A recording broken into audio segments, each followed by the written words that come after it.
গাজাকে ঘিরে আন্তর্জাতিক উত্তেজনার মধ্যেই এবার গাজা উপকূলে অনুষ্ঠিত হলো গ্লোবাল স্মুথ ফ্লোটিলার সমর্থনে এক বিক্ষোভ মিছিল। আন্তর্জাতিক জলসীমায় ইসরায়েলি নৌবাহিনীর হাতে ফ্লোটিলার জাহাজগুলো আটক হওয়ার পর বৃহস্পতিবার এই কর্মসূচি পালন করা হয়।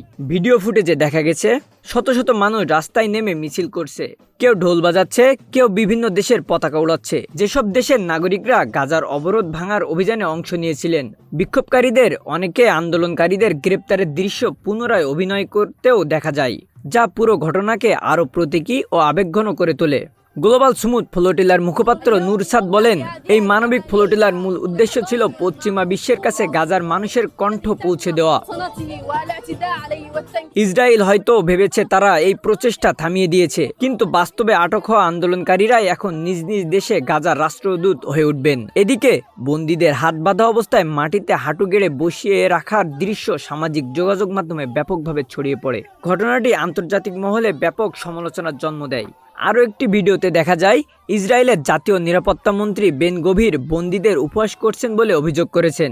এই ঘটনার নিন্দা জানিয়েছে যুক্তরাজ্য, ফ্রান্স, ইতালি ও কানাডা। উল্লেখ্য, গাজায় অবরোধ ভাঙার জন্য এর আগেও একাধিক আন্তর্জাতিক উদ্যোগ নেওয়া হয়েছিল, যেগুলো ইসরায়েল প্রতিহত করে। তবে ইসরায়েলি কর্তৃপক্ষ পরে জানায়, সর্বশেষ নৌবহর থেকে আটক করা সব আন্দোলনকারীদেরই তাদের নিজ নিজ দেশে ফেরত পাঠানো হয়েছে। গাজাকে ঘিরে চলমান সংকটের মধ্যেই এই ঘটনা আবারও আন্তর্জাতিক সম্প্রদায়ের দৃষ্টি আকর্ষণ করেছে।